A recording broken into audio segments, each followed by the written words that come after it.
Merci Seigneur pour ta grâce que tu manifestes à notre égard.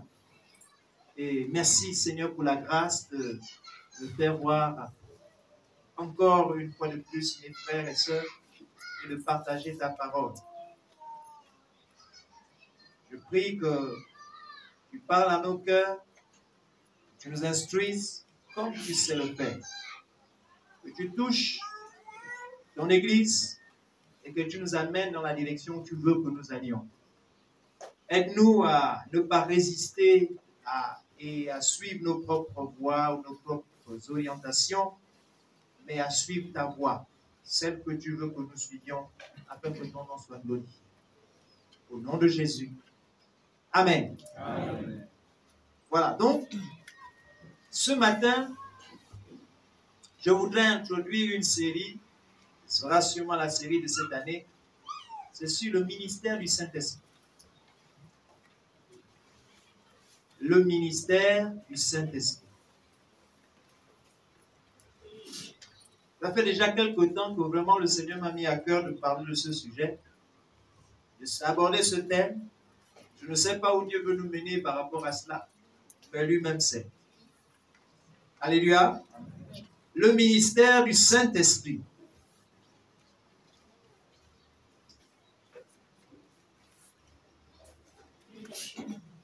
Nous avons trois versets, trois textes que nous allons lire. Vous avez Joël 2. Vous pouvez lire Joël depuis, en fait, vous pouvez lire tout le livre de Joël.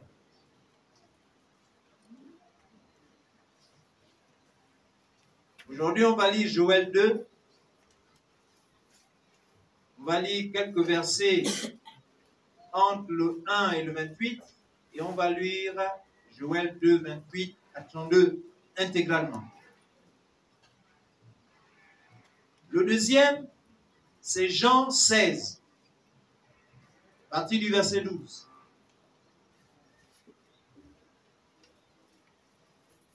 Et le troisième, c'est Acte 1, 4. Voici les passages que nous voulons lire.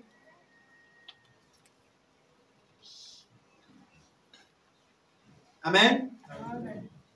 Ok. Donc, Joël.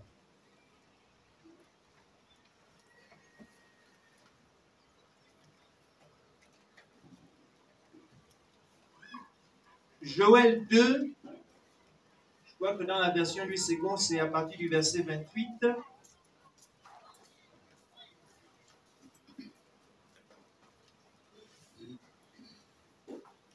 Voici ce que la parole de Dieu déclare. Le Seigneur dit, après cela, je donnerai mon esprit à tous. Vos fils et vos filles parleront de ma part. J'enverrai des rêves à vos vieillards. Je ferai voir des choses nouvelles à vos jeunes. Jean, à ce moment-là, je donnerai mon esprit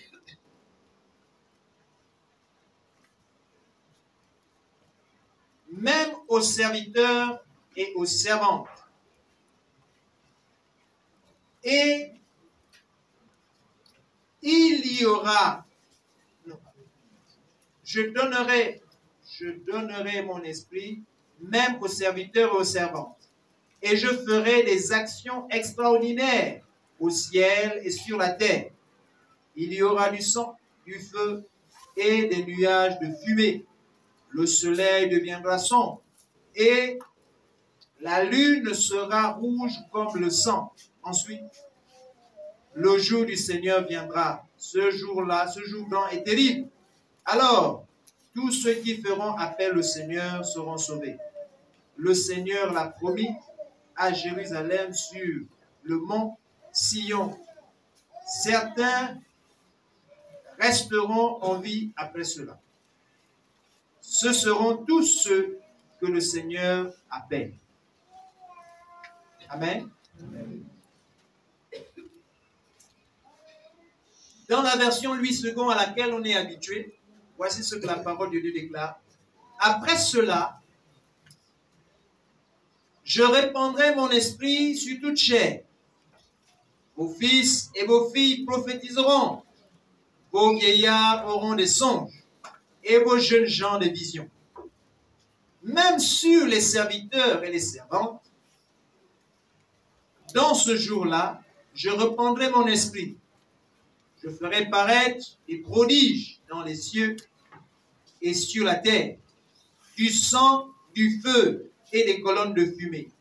Le soleil se changera en ténèbres et la lune en sang, avant l'arrivée du jour de l'Éternel.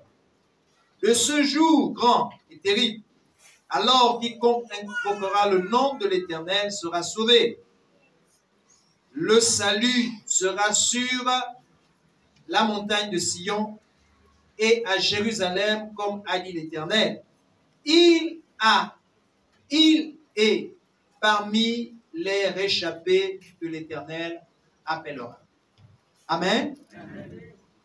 Ici, c'est le prophète Joël qui parle, qui dit ce que le Seigneur lui a dit.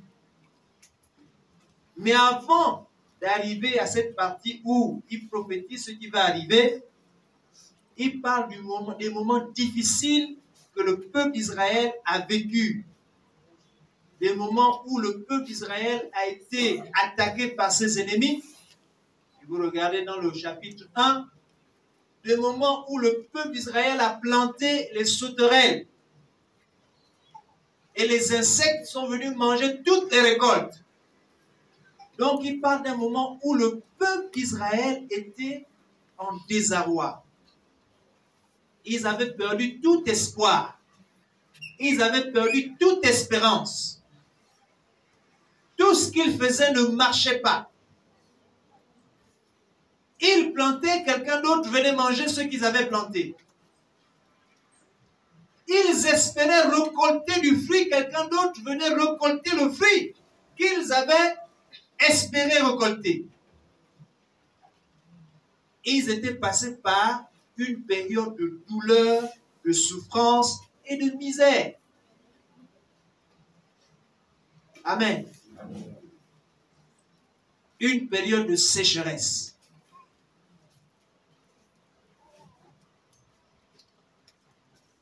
Une période de sécheresse.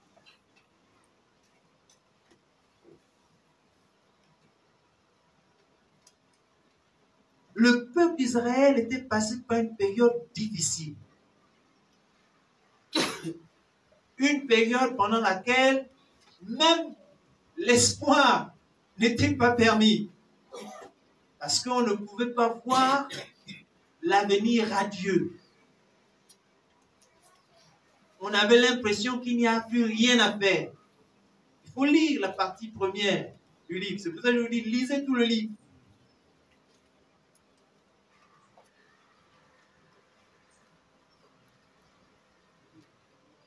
Et le peuple a commencé à se lamenter.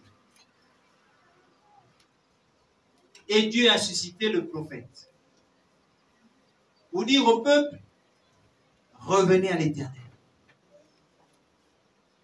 Repentez-vous. Vous êtes passé par des moments difficiles. Vous traversez telle situation.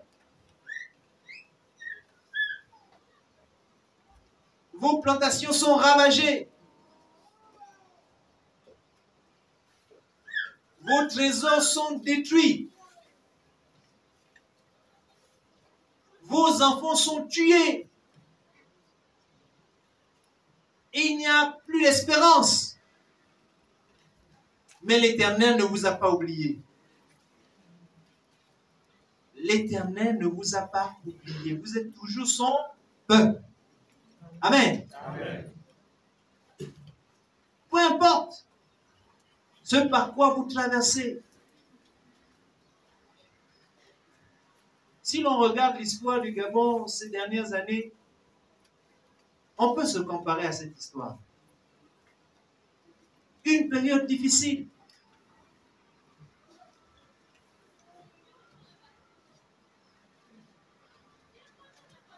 où beaucoup de familles ont été dévastées, décimées, où les jeunes ont perdu tout espoir, toute espérance. Ou même quand tu avais une qualification, tu n'espérais même pas avoir un travail. Et même quand tu avais un travail, le peu qu'on te donnait ne suffisait pas à te nourrir toi-même.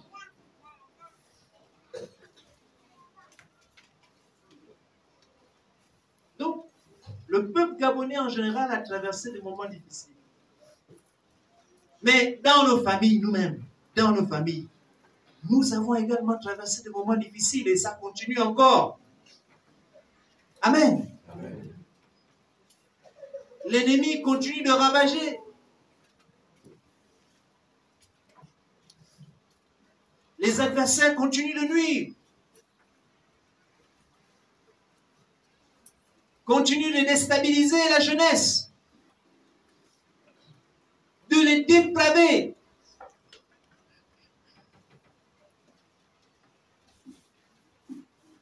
Un jeune normalement constitué,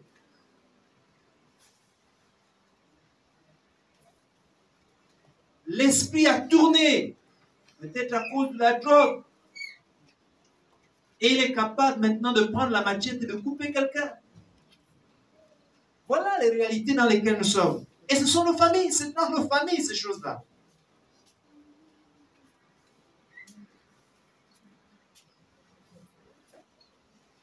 La justice, la moralité est tombée au plus bas. Au point que les jeunes n'écoutent plus les conseils des anciens, mais surtout qu'ils écoutent les conseils du diable.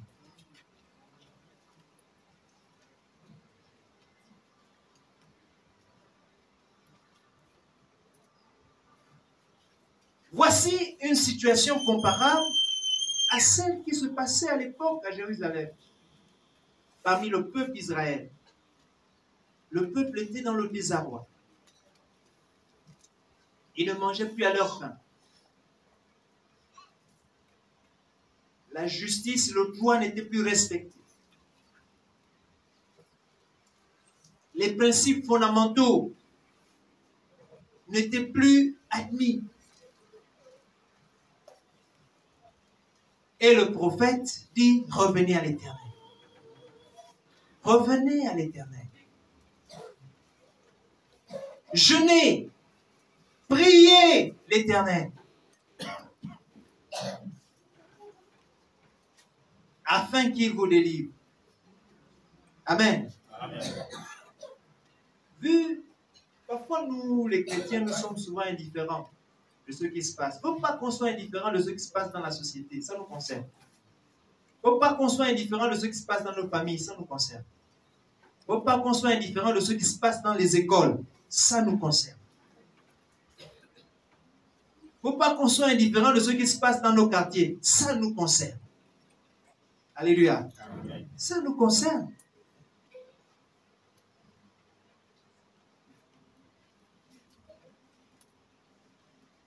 Et le peuple de Dieu a cette responsabilité de crier à l'Éternel, de fléchir le genou et de demander l'intervention de... Alléluia. Amen. Je pense que j'ai enseigné ici pour dire que Dieu n'interviendra pas dans vos affaires si vous ne l'appelez pas. N'est-ce pas? Non, Dieu ne va pas intervenir. Tu ne l'appelles pas, il n'intervient pas. Tant que tu es capable de toi-même gérer les choses, il te laisse gérer les choses. Gère. Jusqu'au moment où tu te rends compte que tu ne peux pas et que tu appelles celui qui est capable. Alléluia. Amen. Oui, c'est ça. Donc, parfois, nous traînons des situations difficiles dans nos familles, dans nos foyers, avec nos enfants, pour les jeunes dans nos études, pour les travailleurs dans nos travails, dans le champ. On dit non, ça va, je peux gérer. De toutes les façons, ma grand-mère m'avait appris comment planter. Ma mère m'a appris comment planter. Je connais toutes les techniques et toutes les méthodes et toutes les stratégies, donc il n'y a pas de problème. Pour la banane, là, j'attendais quand la lune sera grosse, je vais planter. Malgré le fait que tu fais ça, ça ne pousse pas. Les éléphants viennent ravager. Oui? Alors on va te dire non, il faut aller demander l'indemnité. Tu demandes l'indemnité, mais quand tu vas encore planter, l'éléphant va revenir. Tu vas demander l'indemnité jusqu'à quand?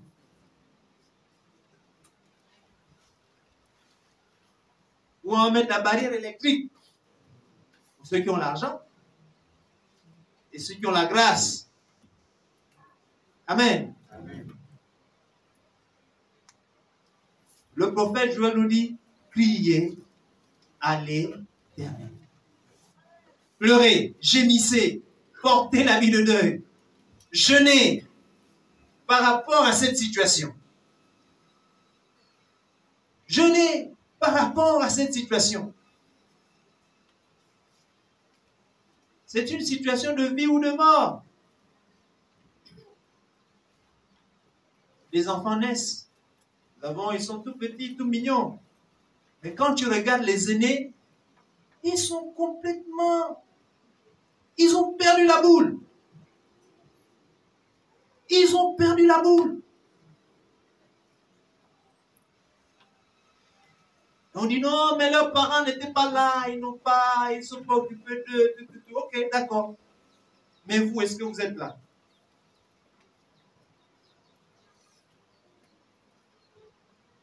« 80% de notre temps, on le passe au travail. Et 80% du temps de l'enfant, il le passe à l'école. Le reste du temps, il arrive à la maison et tu n'es pas là.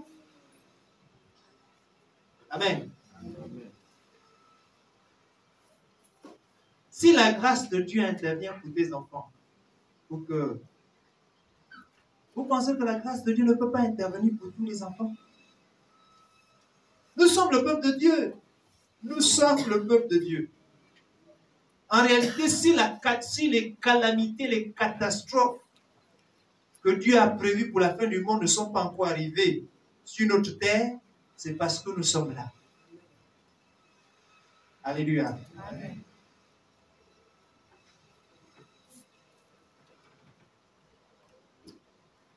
Donc, nous avons une responsabilité.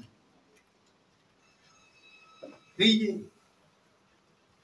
Appelez le Seigneur. Invoquez-le dans les situations qui nous concernent. Oui, moi-même, parce que souvent on est assez égoïste, on ne pense qu'à nous-mêmes. Oui, moi-même, je n'ai pas de travail. Oui, moi-même, je n'ai pas de boulot. Oui, moi-même, je n'ai pas d'enfant. Oui, moi-même, Seigneur, oui, moi-même. Oui, moi-même. Mais les situations de nos quartiers, de nos familles, de nos maisons, nous interpellent. Appelons le Seigneur à ce sujet. La situation de notre pays nous interpelle. Invoquons le Seigneur à ce sujet. Le prophète a dit. Le peuple d'Israël, ce n'était pas une église. Hein. Le peuple d'Israël était une nation.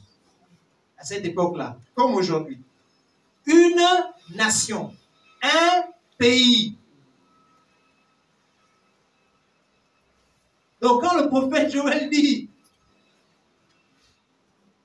priez, jeûnez, demandez l'intervention de Dieu, il ne dit pas demander l'intervention de Dieu sur les prêtres, c'est-à-dire sur, on pourrait comparer aux pasteurs, ou encore sur ceux qui servent dans le temple. On pourrait penser à nous tous, parce que nous tous ici, nous sommes des sacrificateurs pour le... Voilà. Je ne suis pas le seul sacrificateur ici. Vous tous qui êtes là, nous tous ici, nous sommes pareils. Si tu ne savais pas ça, il faut que tu saches maintenant. J'ai juste la grâce de vous partager la parole de Dieu. Mais vous aussi, vous êtes des sacrificateurs. Vous êtes tous un saint sacerdoce. Vous êtes le peuple de Dieu, l'élu. La Bible dit bien un sacerdoce royal, une nation sainte, un peuple de sacrificateurs. C'est vous. Donc, quand le prophète Joël interpelle, il ne dit pas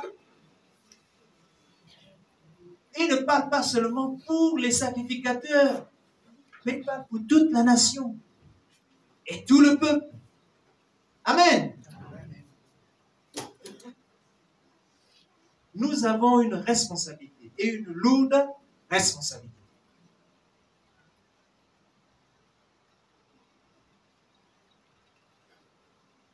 Et après avoir prié, vous allez lire dans le chapitre 2, la première partie, le Seigneur répond. Je veux lire à partir du verset 18. Voici ce que la parole de Dieu déclare. Le Seigneur est plein d'amour pour son pays. Il a pitié de son peuple. Joël 2, à partir du verset 18. Voyez, je vais vous redonner du blé, du vin nouveau, de l'huile fraîche. Vous aurez autant que vous voudrez. Je ne permettrai plus que les autres peuples vous couvrent de honte. Je chasserai vos ennemis qui viennent du nord. Je les repousserai vers des régions désertes et sèches.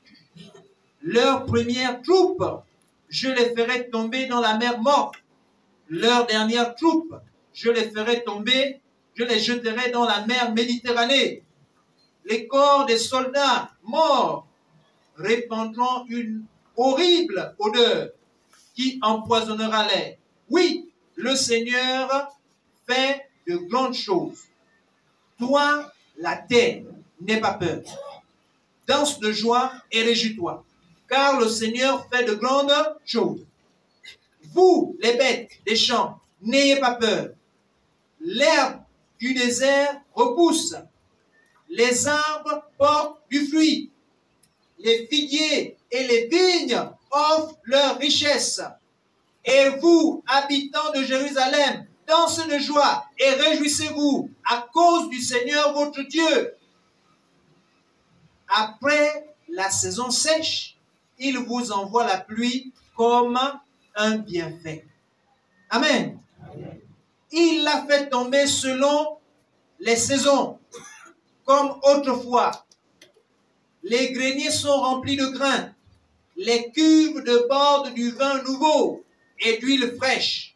Le Seigneur dit, les chenilles et les sauterelles, les hannetons et les criquets, ces grandes armées d'insectes que j'ai envoyées contre vous, ont dévoré vos récoltes.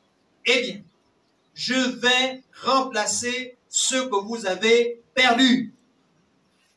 Vous mangerez à votre faim et vous chanterez ma louange. Moi, le Seigneur votre Dieu, je ferai pour vous des actions magnifiques. Mon peuple ne sera plus jamais couvert de honte. Alors, vous comprendrez ceci. Je suis présent au milieu de vous, Israélites. Je suis le Seigneur votre Dieu et il n'y en a point d'autre. Non, mon peuple, je ne serai plus jamais. Non, mon peuple ne sera plus jamais couvert de honte. Et on arrive à la partie qu'on a lue. Le Seigneur dit après cela, je répandrai mon esprit à tous. Vos fils et vos filles parleront de ma part. J'enverrai des rêves aux vieillards. Je ferai voir des choses nouvelles à vos jeunes gens. À ce moment-là, je donnerai mon esprit même aux serviteurs et aux servantes. Et je ferai des actions extraordinaires au ciel et sur la terre. Et vous pouvez lire la suite. Amen. Amen. Souvent, nous les prédicateurs et l'église, on est habitués seulement à la partie « Je répandrai de mon esprit sur toute chair. Vos fils et vos filles prophétiseront, vos jeunes gens auront des visions et vos vieillards des songes. » Et on s'arrête. Mais c'est une vision très limitée de ce que le Seigneur pense. et de ce que le Seigneur projette. Amen. C'est une vision très limitée de ce que le Seigneur pense pour son peuple, de ce que le Seigneur prévoit pour son peuple et de ce que le Seigneur a déjà fait pour son peuple. Nous, on pense juste aux visions pour épater le peuple. Je vois, il y a tel, il y a ceci, il y a cela. Oui, Dieu veut ça, mais ce n'est pas tout. Il veut guérir, il veut restaurer, il veut nourrir. Vous mangerez à votre âme. Ce que les sauterelles ont dévoré, je vais le... Ce que les sauterelles ont dévoré, je vais le remplacer. Les années de mariage que les sauterelles ont dévoré, je vais le remplacer. Les années d'échec que vous avez vécues, je vais le remplacer afin que ce souvenir ne soit plus douloureux, mais que ce soit un souvenir heureux. Parce que tu dis, oui, j'ai souffert, mais maintenant, Dieu a intervenu. Amen. Amen. Oui.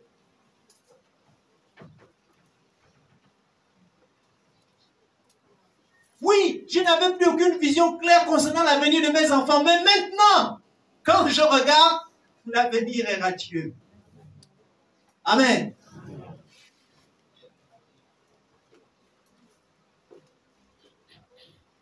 Oui, quand je pensais à ma progéniture, aux enfants qui sont sortis de moi, et que je voyais comment le monde était sans issue, comment le pays, il n'y avait aucune perspective, je me demandais qu'est-ce qu'ils vont devenir. Mais maintenant, à cause du fait que Dieu a intervenu, je vois plus clair.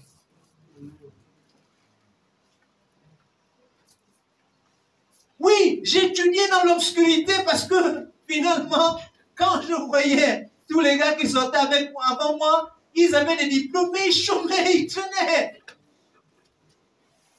Ils ne trouvaient pas d'emploi et ils ne fabriquaient pas d'emploi. Parce que on ne peut même pas trouver l'emploi, mais on peut aussi le fabriquer. Amen. Amen. Hein, les jeunes, je parle à vous là. Si on ne trouve pas l'emploi, on fabrique. Ils ne trouvaient pas l'emploi et ils n'avaient même pas la capacité ou la réflexion ou la projection ou la possibilité de créer l'emploi. Mais maintenant, quand je regarde, Dieu a intervenu. Ou Dieu est en train d'agir. Et les perspectives sont bonnes. Alléluia. Oui, il y a eu des déchirures dans ma famille, dans ma maison. Mais quand je regarde maintenant, à cause de l'action du Seigneur, à cause de l'action du Saint-Esprit dans ma famille, je vois la réconciliation. C'est ça le plan de Dieu. Le plan de Dieu n'est pas juste en nous envoyant son esprit, n'est pas juste que nous ayons quelques visions pour épater les gens. Non.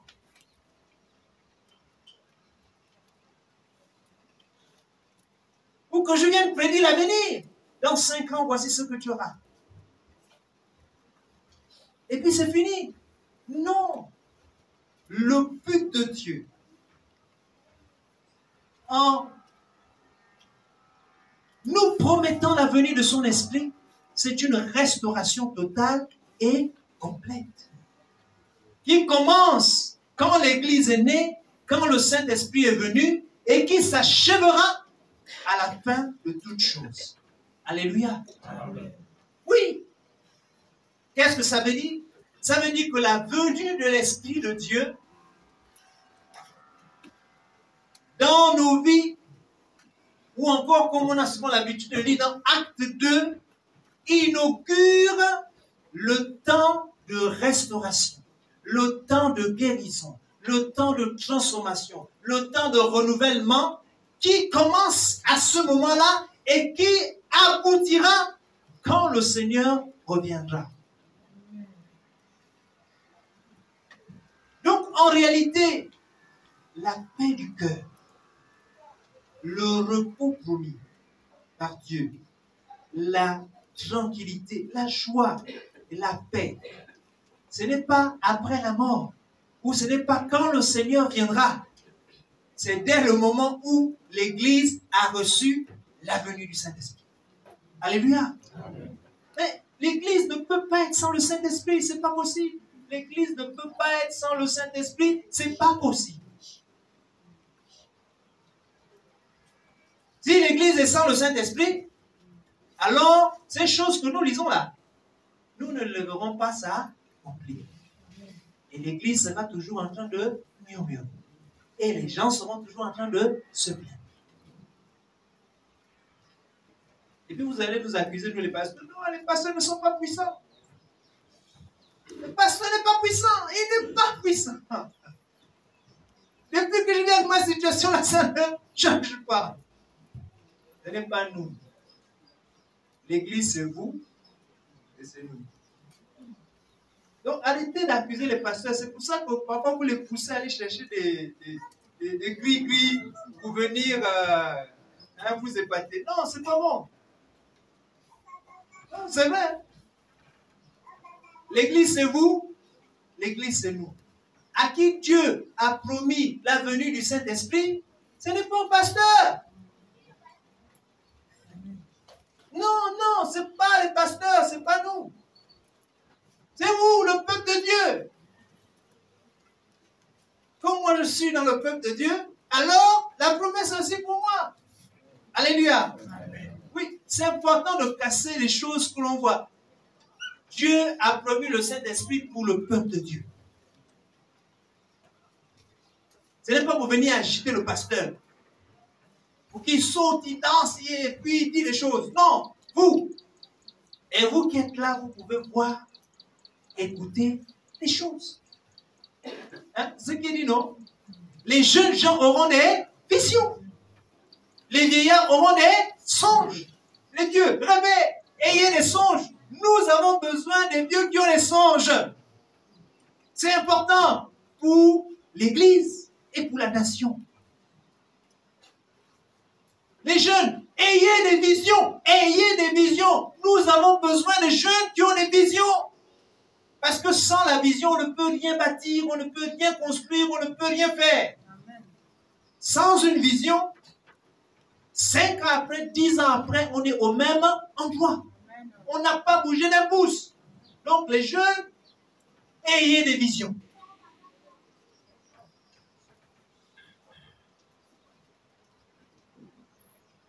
Amen. Oui, le Saint-Esprit n'est pas pour une catégorie limitée de gens qui, quand ils arrivent, ils portent des boubous blancs, ou encore des toges, ou encore je ne sais pas quoi. Non, c'est pour le peuple de Dieu. Nous sommes tous concernés par cette affaire. Et nous verrons plus tard, parce que comme je dis, c'est la série de cette année, nous verrons plus tard que quand le Saint-Esprit arrive, il ne donne pas que les choses spirituelles, il donne aussi les capacités manuelles. Il rend intelligent, il rend capable de faire des choses qu'on n'était pas capable de faire. Amen. Alléluia. Amen. Que même dans la menuiserie, le Saint-Esprit intervient là-bas pour rendre intelligent, créatif.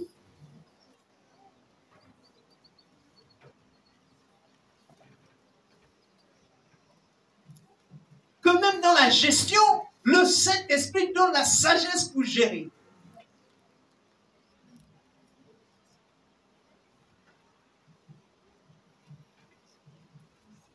Le peuple de Dieu, selon ce que le prophète Joël a dit, a traversé des moments difficiles. Dieu va intervenir.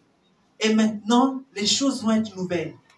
Mais pour que ça perdure, qu'est-ce qu'il faut? Il faut des bons gestionnaires. Il faut des gens sages. Et le Saint-Esprit, c'est l'esprit de sagesse. Il faut des gens droits. Et le Saint-Esprit, c'est l'esprit de justice. Il faut des gens qui marchent dans la vérité. Et le Saint-Esprit, c'est l'esprit de vérité. Alors on veut une génération de gens qui ne volent pas, qui ne trichent pas, qui ne prend pas ce qui n'est pas à lui.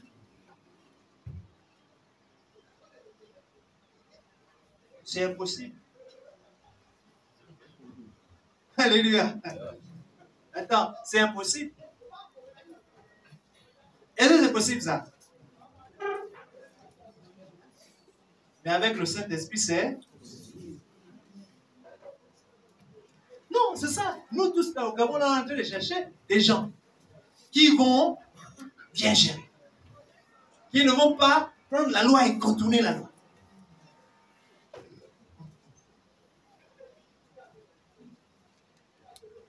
Qui ne va pas favoriser son frère. Ça, c'est dur, hein? Ton père est dans la queue.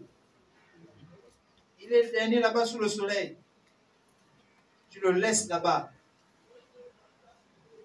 Tu le reçois à son tour. C'est bien toujours de revenir aux choses terre à terre, vous savez, non? Mais parce qu'on est souvent en haut là-bas, et puis les choses terre à terre, on pense que c'est là la réalité. Ton père là-bas sous le soleil. Et puis c'est toi le chef. Tu reçois ton père avant, ou tu le laisses sous le soleil.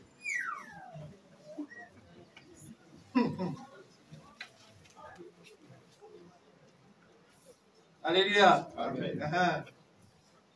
Ah.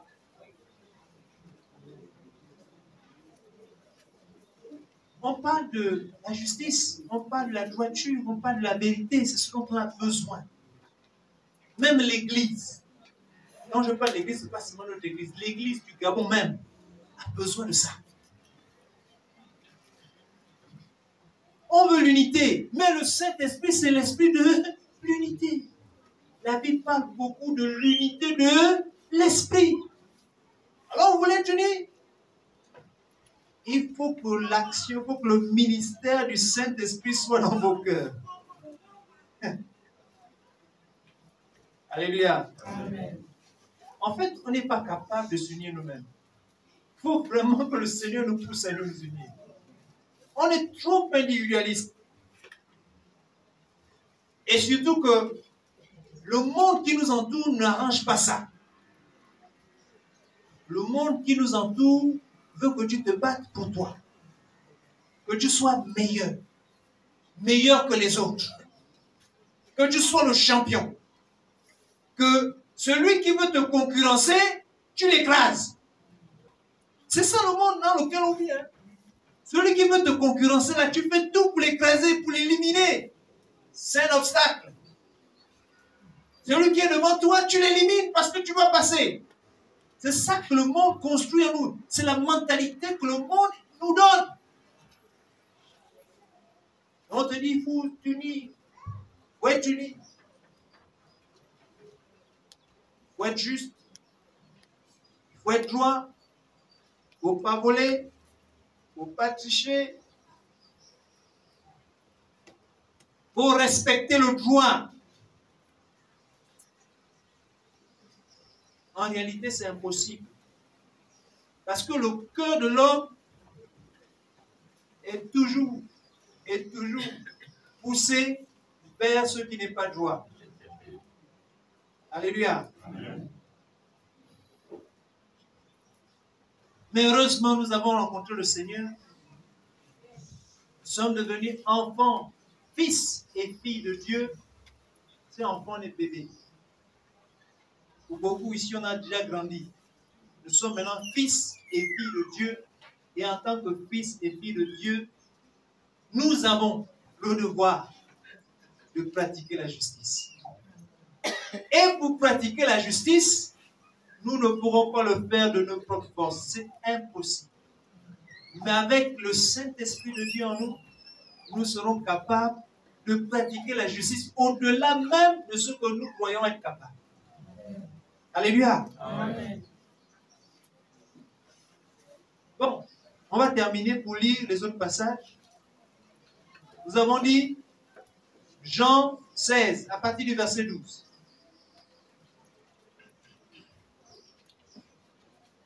Jean 16, à partir du verset 12. Je lis dans la version Parole de vie. Je vous ai dit cela pour que vous ne perdiez pas la foi. On vous chassera des maisons de prière. Et même le moment arrive où tous ceux qui vous tueront croiront servir Dieu de cette façon-là. Ils feront cela parce qu'ils n'ont connu ni le Père ni moi. Je vous l'ai dit à l'avance. Ainsi, quand ce moment arrivera, vous vous souviendrez que je vous l'ai dit. Verset.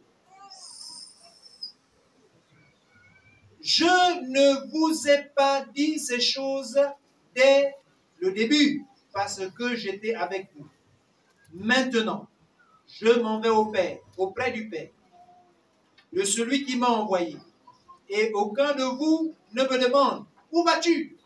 Mais votre cœur est plein de tristesse, parce que je vous ai dit cela. Pourtant, je vous dis la vérité. Il vaut mieux pour vous que je parte. En effet, si je ne pars pas, celui qui doit vous aider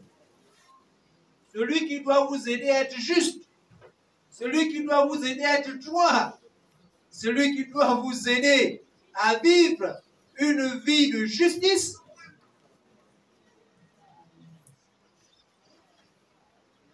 en effet, si je ne pars pas, celui qui doit vous aider ne viendra pas à vous. Mais si je pars, je vous l'enverrai. Et quand il viendra, il montrera au monde qu'il se trompe au sujet du péché, au sujet de ce qui est juste, au sujet du jugement. Le monde se trompe au sujet du péché parce que les gens ne croient pas en moi.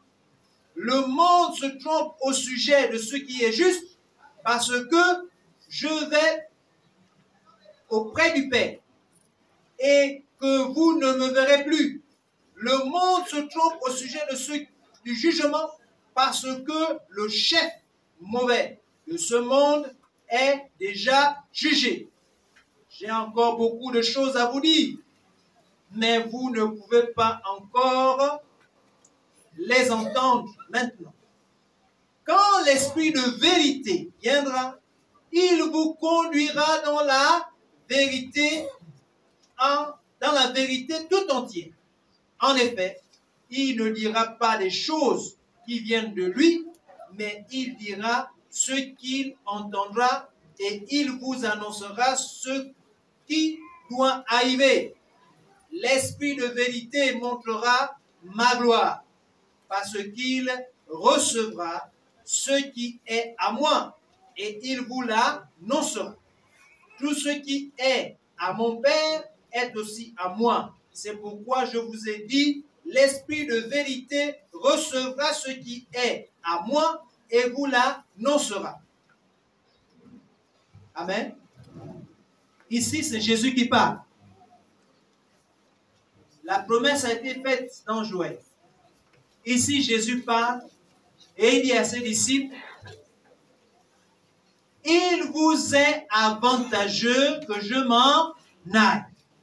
Parce que si je ne pars pas maintenant, parce que les disciples étaient tristes, Jésus leur dit, je m'en vais maintenant. Ça fait 3 ans qu'ils sont avec Jésus. Et Jésus leur dit, bon, maintenant, je vais partir. Et ils sont tristes, et c'est normal. Mais Jésus leur dit, c'est mieux pour vous que je parte. Parce que si je ne pars pas, je ne vous enverrai pas, ou encore celui qui va vous aider. Dans la version habituelle, c'est écrit le consolateur.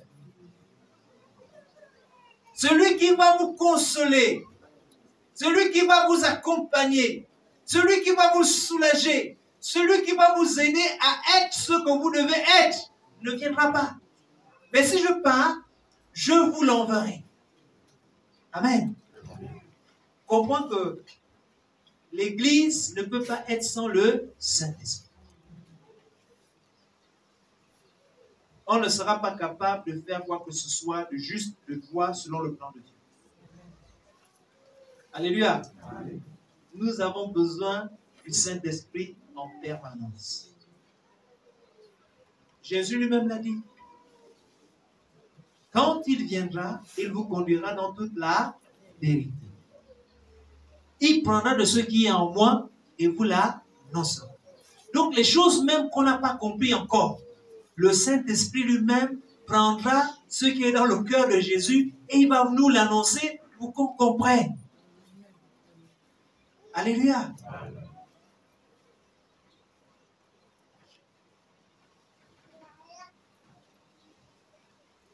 Acte 1, verset 4. Un jour, pendant qu'ils mangent avec eux, il leur répond à cet ordre. Ne quittez pas Jérusalem, mais attendez ce que le Père a promis. Moi-même, je vous l'ai déjà annoncé.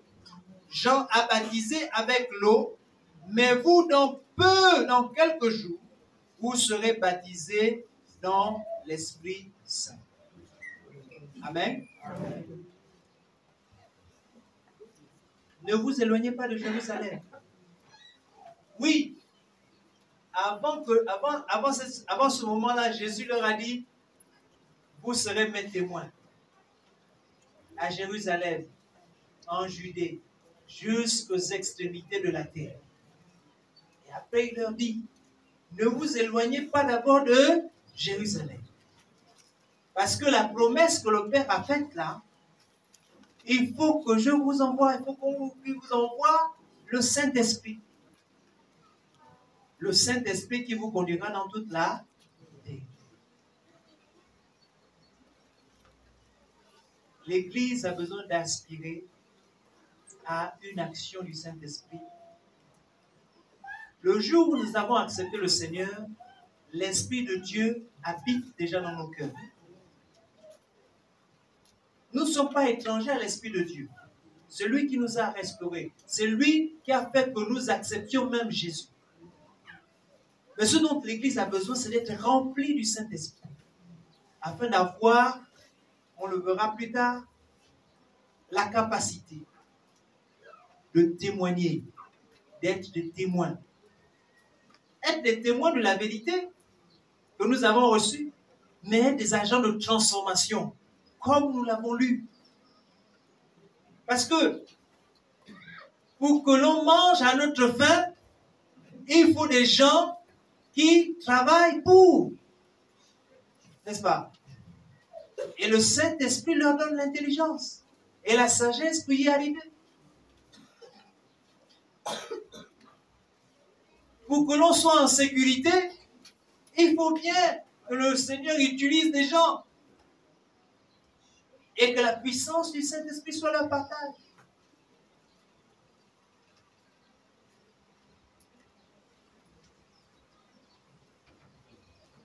Donc, l'Église a besoin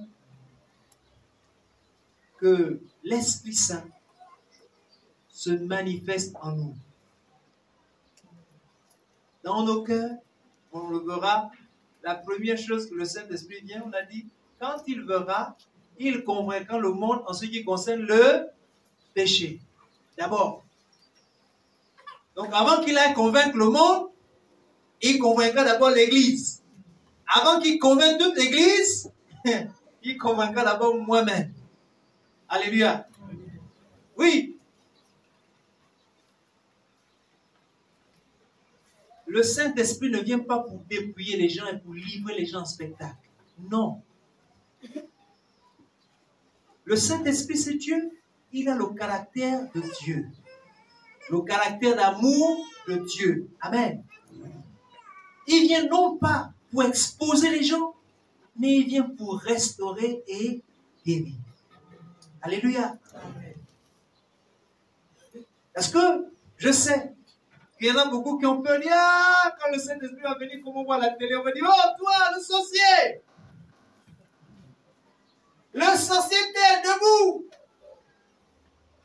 Ou la sœur telle pécheresse! Non, non, non. Le Saint-Esprit a le cœur du Père. Il est compatissant, il est amour et il est là pour guérir et restaurer. Parce que si le peuple de Dieu est guéri et restauré, alors le peuple de Dieu est prêt à être utilisé pour sa gloire. Alléluia. C'est cela.